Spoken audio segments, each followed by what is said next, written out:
Isang magandang araw sa inyo lahat.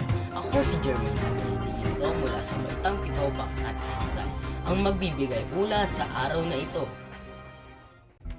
Ang pagsakop ng Kaluranin sa Timog Silangang Asya ay nagdulot ng malaking pagbabago sa buhay ng mamamayan at silipunan sa rehiyon.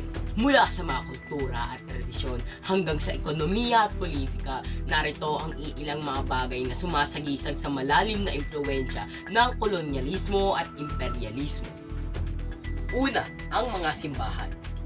Dahil isa sa dinala ng mga mananakop ang kanilang relihiyon, maraming simbahan na ang makikita sa mga bansang Pilipinas, Indonesia at Malaysia na sumasagisag sa pananakop ng Espanyol na may disenyong nanggaling sa Europa.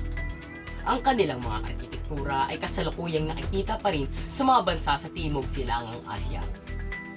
Ikalawa, mga pagkaing Kaluranin. Ang iilang pagkaing Kaluranin ay naging bahagi na ng kultura ng Timog Silangang Asya.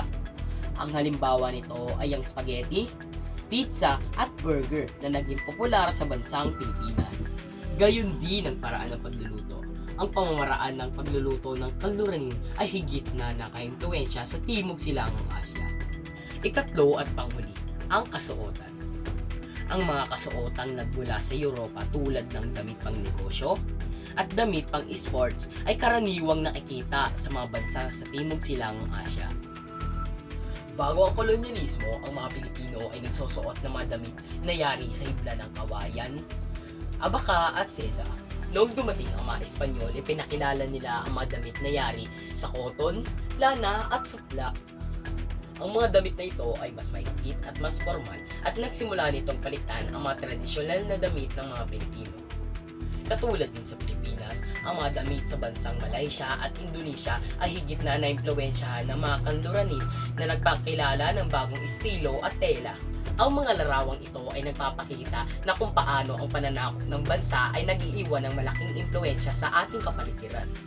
Ang bakas ng kolonyalismo ay patuloy na nararamdaman at nakikita hanggang sa kasalukuyan at patuloy na nag-aambag sa ating pagkakilanlan bilang mamamayan ng Timog Silangang Asya. Muli, ako si Jermaine Angelito, nag-uulat.